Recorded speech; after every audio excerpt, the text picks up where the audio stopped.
Dans cette vidéo, je vais te partager les 7 véritables raisons pour lesquelles tu perds encore de l'argent avec les paris sportifs. Cette vidéo, elle s'adresse à toi aujourd'hui si tu es un salarié ou un professionnel qui gagne bien sa vie, que tu fais des paris sportifs aujourd'hui pour te générer un revenu supplémentaire afin de ne plus dépendre uniquement de ton salaire, mais que tu ne fais qu'enchaîner les pertes. Tu as probablement essayé tout un tas de trucs pour être rentable avec cette activité. Tu as probablement testé tout un tas de stratégies.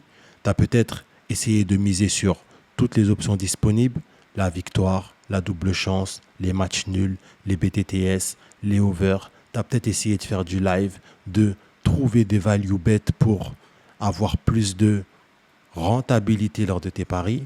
Mais malgré ça, tu ne fais qu'enchaîner les pertes. Ton bilan il est négatif et tu n'arrives pas à atteindre une rentabilité sur le long terme. Si tu te reconnais, reste avec moi sur cette vidéo parce que je vais pouvoir t'apporter dans un instant de la clarté en te dévoilant les erreurs que tu commets, peut-être même inconsciemment, mais qui t'empêchent d'avoir de la réussite dans les paris sportifs. Si tu me découvres sur cette vidéo, moi c'est Isma, je suis dans les paris sportifs depuis 2017 et aujourd'hui, j'accompagne des salariés, des professionnels comme toi qui gagnent bien leur vie à transformer les paris sportifs en un investissement rentable sur le long terme. Donc, si c'est un objectif que tu cherches à atteindre, tu es sur la bonne vidéo et reste avec moi jusqu'à la fin parce que je suis sur le point de te révéler les 7 raisons qui aujourd'hui te bloquent et t'empêchent d'atteindre ton objectif. Et on peut commencer directement avec la première raison qui est que tu ne t'en tiens pas à ta stratégie. Aujourd'hui, tu as peut-être élaboré une stratégie et tu te rends compte que tu te retrouves souvent à miser sur des matchs qui n'ont rien à voir avec les matchs sur lesquels tu devrais miser. Tu paries sur des matchs parce que tu sens bien le coup, parce que tu as un pressentiment, tu as un feeling, tu as un sentiment que ça va se passer, mais ça ne répond pas à ta stratégie, ni à 50%, ni à 80%, pas du tout à ta stratégie. Et parce que tu continues de miser sur ces matchs-là, parce que tu continues de t'autoriser des petits écarts, tu continues aussi, par la même occasion, d'enchaîner les pertes parce que tu fais des choses qui n'ont aucun sens.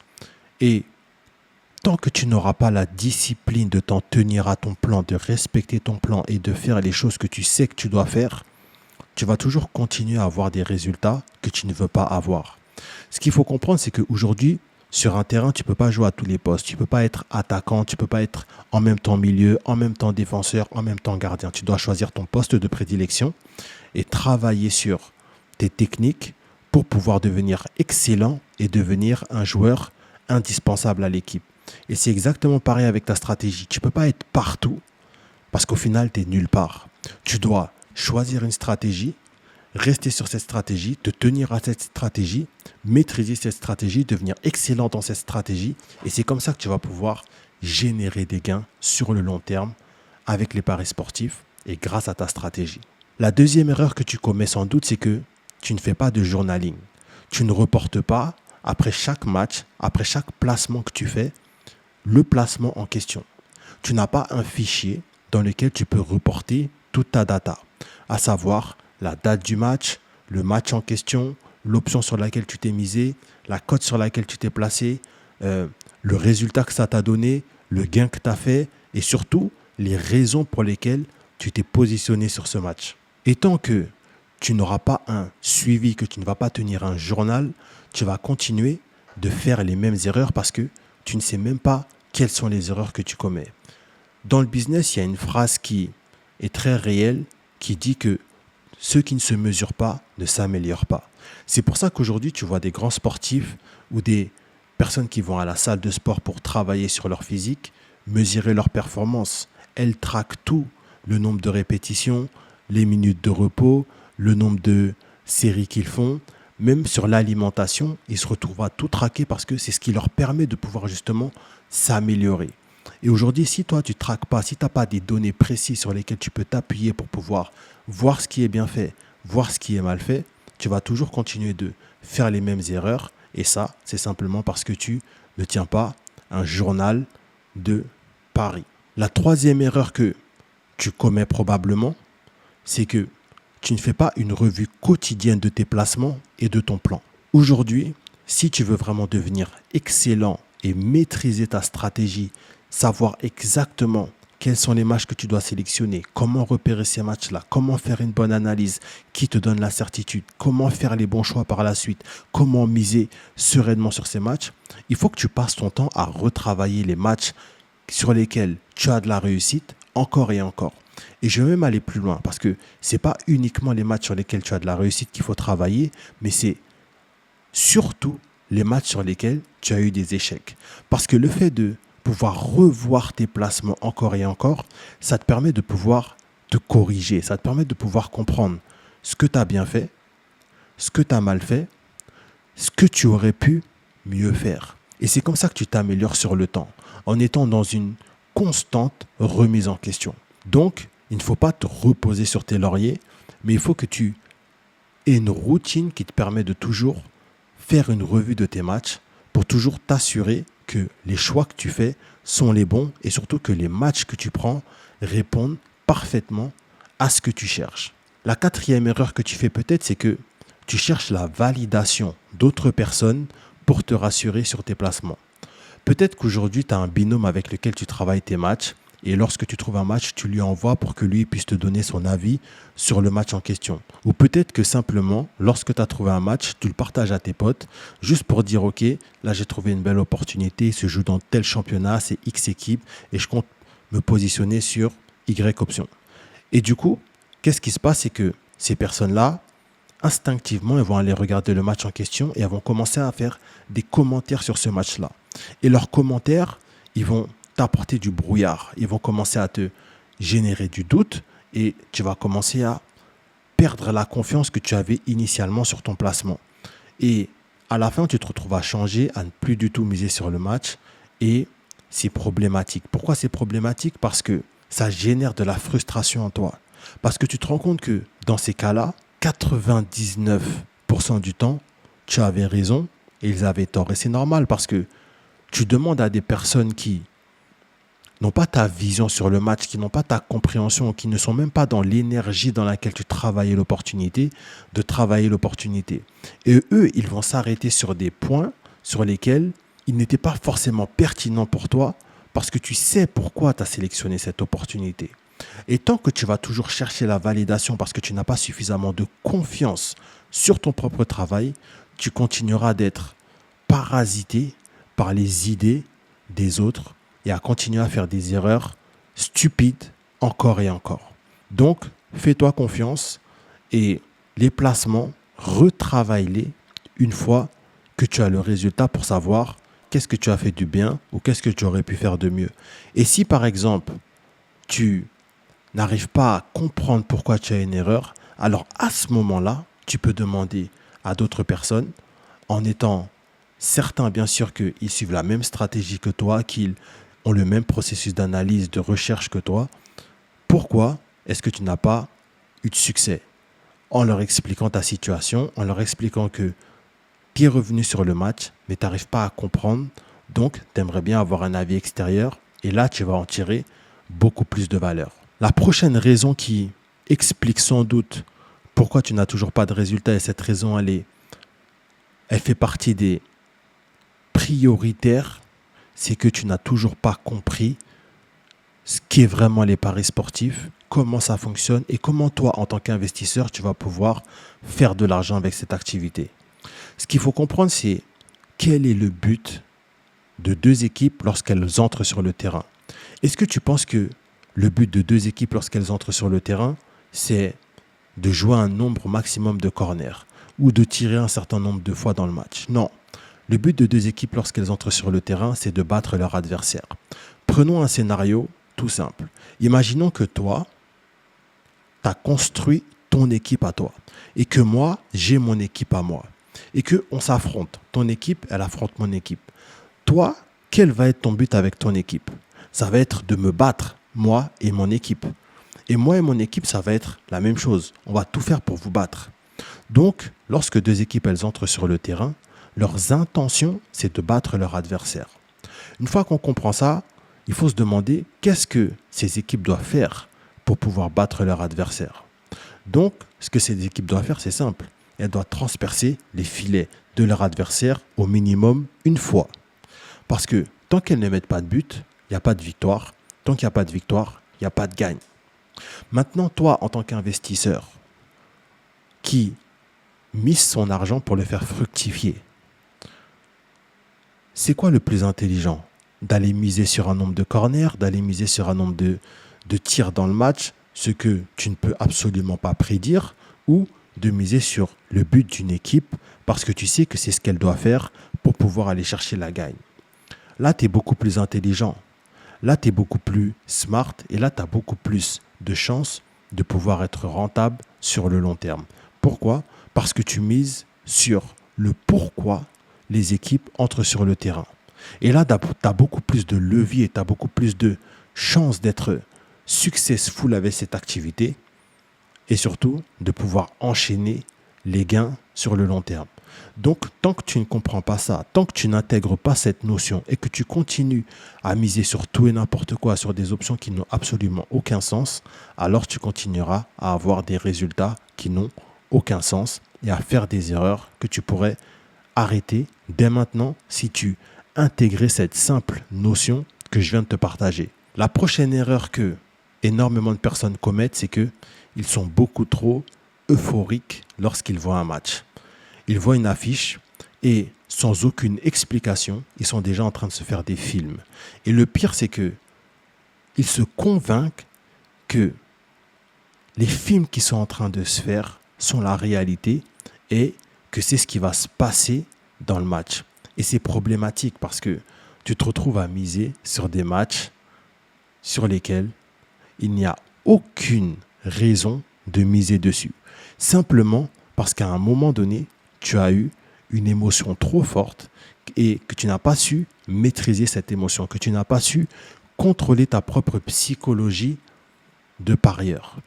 Et si aujourd'hui tu veux maîtriser ta psychologie, comprendre comment tu fonctionnes et comprendre comment toi tu dois te comporter sur le marché, il y a un livre qui est extrêmement puissant que tu vas pouvoir lire, c'est ce livre de Tammy Cabbage, La psychologie des grands traders. À travers ce livre, il t'explique comment les traders se comportent sur les marchés financiers et tu te rends compte que la façon dont les traders se comportent et la façon dont les parieurs se comportent est similaire. Je vais te lire un petit passage. Il nous dit que le trader doit opérer sur les marchés de manière détendue et ne pas se considérer en terrain hostile. Une des clés de la réussite en trading implique de percevoir les informations communiquées par le marché sans peur ni excès de confiance. Là, on se rend compte que les parieurs, c'est exactement la même chose. Le trader professionnel a intégré la nécessité d'être serein car il s'agit de l'état d'esprit optimal pour percevoir les opportunités offertes par le marché. Là encore, on se rend compte que pour les parieurs, c'est exactement la même chose. Le plus un parieur est stressé, le moins il est capable de prendre des bonnes décisions. Le traiteur ne doit pas teinter l'information reçue d'un sentiment positif ou négatif. L'information n'est ni bonne ni mauvaise, elle ne fait que relater des faits. Là encore une fois, c'est exactement similaire avec les paris sportifs. Écoute ce petit passage. Les marchés financiers peuvent totalement détruire financièrement et mentalement un individu peu préparé, ce qui est exactement le cas avec les paris sportifs. Le non-respect de son plan de trading peut le conduire à la faillite et dès lors, il ne doit plus craindre les marchés financiers, mais son manque de discipline. Là encore, tu te rends compte que c'est exactement la même chose avec les parieurs. Et dans ce livre-là, il est en train de t'expliquer comment tu vas pouvoir te maîtriser, te contrôler, surtout comprendre comment tu fonctionnes. Lorsqu'il te dit que un trader perturbé sur le plan émotionnel aura tendance à ignorer les signaux fournis par le marché et à se recentrer sur lui-même. Certaines émotions vont le perturber et l'inciter à prendre des décisions de manière impulsive ou à les clôturer sans véritable approche stratégique. Autrement dit, en ignorant totalement son plan de trading. Les émotions ont pris le dessus et seule une rupture permettra au trader d'interrompre ce cycle négatif. Tu vois que, encore une fois, on est parfaitement dans la psychologie d'un parieur. Donc si aujourd'hui tu veux pouvoir avoir des résultats, il va falloir que tu commences par comprendre ta propre psychologie et ce livre-là est un très bon ouvrage pour ça. Ensuite, la 7e erreur que tu connais probablement, c'est que tu n'arrives pas à savoir quelle va être l'issue du match sur lequel tu veux te positionner. Tu fais des analyses, mais tu ne comprends pas qu'est-ce qui va se passer dans le match. Et ça, c'est pour une raison toute simple. C'est que lorsque tu analyses un match, tu essaies de tout comprendre. Tu essaies de savoir, est-ce qu'il y aura ça, est-ce qu'il y aura ça, est-ce qu'il y aura ça, est-ce que les deux équipes vont marquer, est-ce qu'il y aura un buteur, est-ce qu'il y aura plus de 2,5 buts, est-ce qu'il y aura un match nul, tu essaies de tout savoir, de tout comprendre et au final, tu ne comprends rien. Et pour pouvoir déterminer l'issue d'un match de manière concrète et d'avoir des certitudes sur ça, tu dois commencer par comprendre quel est le but du football. Ça, c'est ce qu'on a vu dans un point précédemment. Quand tu comprends ça, tu sais que toi, tout ce qui t'intéresse en tant qu'investisseur, c'est de trouver des matchs dans lesquels il y aura des buts. Et la seule chose que tu dois déterminer dans un match, c'est est-ce qu'il y aura des buts, oui ou non. Et pour ça, tu dois comprendre la psychologie des équipes. Tu ne dois pas rester surfastique, tu dois rentrer en profondeur et comprendre l'état psychologique dans lequel les équipes abordent la rencontre. C'est comme ça que tu vas pouvoir avoir de la certitude, de la confiance et que tu vas pouvoir faire des placements qui ont du sens et éviter des erreurs qui aujourd'hui te coûtent encore beaucoup trop d'argent. Donc, il faut que tu commences à pouvoir dire concrètement voici ce qui va se passer dans le match. Et voici ce qui va se passer dans le match, ça doit être cette équipe va marquer contre son adversaire. La psychologie de cette équipe me montre qu'elle est supérieure à la psychologie de son adversaire et cette équipe va marquer parce que tous les éléments, tous les ingrédients que j'ai besoin sont réunis dans cette rencontre pour que l'équipe marque face à son adversaire. Et lorsque tu comprends ça et que tu arrives à faire ça, à ce moment-là, tu vas commencer à générer des gains réguliers sur le long terme avec cette activité. Et j'ai envie de te partager un dernier point bonus parce que j'ai vraiment envie que tu aies toutes les armes en ta possession. D'ailleurs, si tu vas aller beaucoup plus loin, je t'invite à cliquer maintenant sur le lien qui se trouve dans la description de cette vidéo et à me rejoindre dans mon espace privé. C'est un espace qui est réservé aux salariés et aux professionnels qui gagnent bien leur vie et qui aujourd'hui veulent faire des paris sportifs, un investissement rentable sur le long terme. Dans cet espace privé, je vais te partager de manière beaucoup plus spontanée, de manière beaucoup plus fréquente que sur cette chaîne YouTube, des conseils, des astuces, des stratégies pour que tu puisses atteindre ton objectif avec les paris sportifs. Donc, si c'est quelque chose qui t'intéresse, rejoins-moi maintenant en cliquant sur le lien qui se trouve dans la description de cette vidéo. Et la dernière erreur que je vais te partager, c'est que aujourd'hui, tu ne peux pas t'empêcher de miser. Il faut toujours que tu trouves le moyen de mettre ton argent sur un match, même lorsqu'il n'y a rien. Tu vas miser sur des matchs de coupe, tu vas miser sur des championnats bizarres, tu vas miser sur des compétitions bizarres. Tu sais que la dernière fois, je parlais avec quelqu'un et il m'a dit, moi, je suis arrivé au point où je mise sur la pétanque. Sur la pétanque. Parce qu'il ne peut pas s'empêcher de miser. Et tant que tu ne vas pas pouvoir t'empêcher, réussir à te contrôler, à comprendre comment tu fonctionnes, à te discipliner, à tenir ta stratégie et à corriger tous les points précédents qu'on a vus dans cette vidéo, tu seras toujours dans cette spirale négative. Tu seras toujours dans cette boucle négative et tu vas toujours continuer à faire des erreurs qu'en vérité, tu pourrais déjà arrêter de faire, que tu pourrais déjà abolir. Donc, pose-toi une question. Qu'est-ce que tu veux aujourd'hui avec les paris sportifs? Parce qu'il y a deux types de personnes à ce moment-là. Les personnes qui auront écouté cette vidéo, mais qui vont continuer à faire toutes ces choses, toutes ces erreurs et continuer à perdre de l'argent. et les personnes qui vont passer massivement à l'action, prendre des décisions, se prendre en main et décider qu'elles méritent beaucoup mieux pour elles-mêmes. Si aujourd'hui tu estimes mériter beaucoup mieux que ça pour toi-même, prends en considération tous les points que tu as vus dans cette vidéo et change quelque chose dans ta manière de faire. Parce que la folie, c'est de continuer à faire la même chose, mais de s'attendre à un résultat différent. Cette citation, elle nous vient d'Albert Einstein et c'est sur ça que je vais terminer cette vidéo. Merci à toi de l'avoir écouté jusqu'à la fin. On se retrouve très vite pour une prochaine vidéo. C'était Isma de la Paris Sportif Academy.